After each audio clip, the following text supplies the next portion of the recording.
Everyone, आज का जो टॉपिक रहेगा वो क्लास 12th के मैट्रिक्स से रहने वाला है।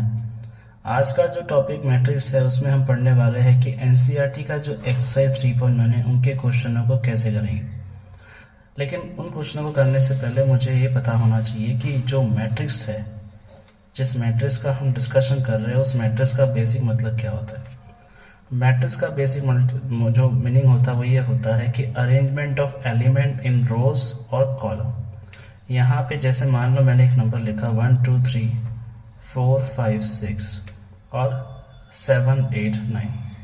तो जिस तरह से मैंने इस मैट्रिक्स को फॉर्म किया, तो arrangement of element in a rectangular box is known as matrix. इस मैट्रिक्स में जो हॉरिजॉन्टल रोज है या हॉरिजॉन्टल अरेंजमेंट है उसे बोलते हैं रो, और जो वर्टिकल अरेंजमेंट है उसको बोलते हैं हम लोग कॉलम। ठीक है। और इस मैट्रिक्स के बॉटम पे यहाँ पे हम हमेशा लिखते हैं ऑर्डर, जिसको हम m इंटू एन से प्रेजेंट करते हैं।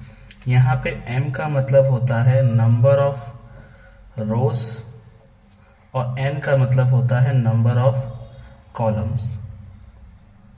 तो जैसा कि आप देख पा रहे हैं कि ये जो मैट्रिक्स है इसमें हमारे पास 1 2 3 तो रो है और 3 हमारे पास में क्या है, कॉलम है। तो इस मैट्रिक्स का ऑर्डर क्या हो गया, 3 इंटू 3 हो गया।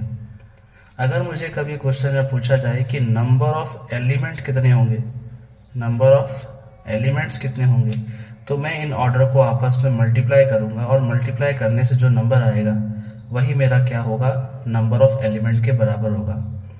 यहाँ पर हम एक चीज़ और पढ़ने वाले हैं कि जब हम किसी भी मैट्रिक्स में एलिमेंट को प्लेस करेंगे तो हर एलिमेंट का अपना क्या होता है, एक एड्रेस होता है। जैसे मान लो ये फर्स्ट रो है और ये फर्स्ट कॉलम है, तो यहाँ आने वाले एलिमेंट का नाम होगा A11, पहला रो और पहला कॉलम। यहाँ पे जैसे मैं लिखा 1 2 यानी पहली रो और दूसरे कॉलम का एलिमेंट।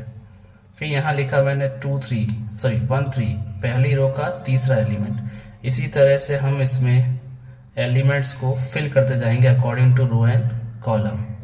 तो जैसे मैंने यहाँ पे जस्ट फॉर एग्जांपल यहाँ पर इस मैट्रिक्स को बनाया।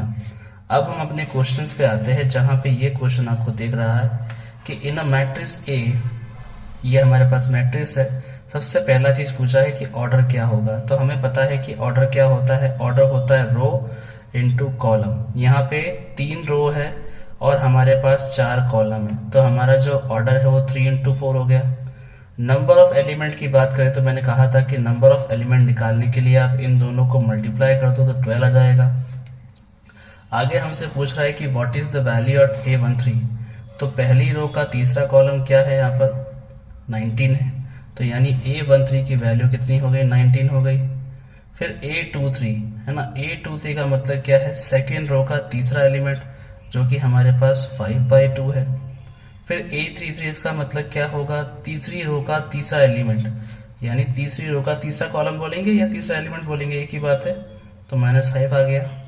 फिर A24 यानी सेकेंड रो का चौथा एलिमेंट जो कि 12 है, और A21 यानी थर्ड रो का पहला एलिमेंट जो कि क्या है, √3 है। तो इस तरह से हम अपनी पूरी मैट्रिक्स को सॉल्व कर सकते हैं। Thank you.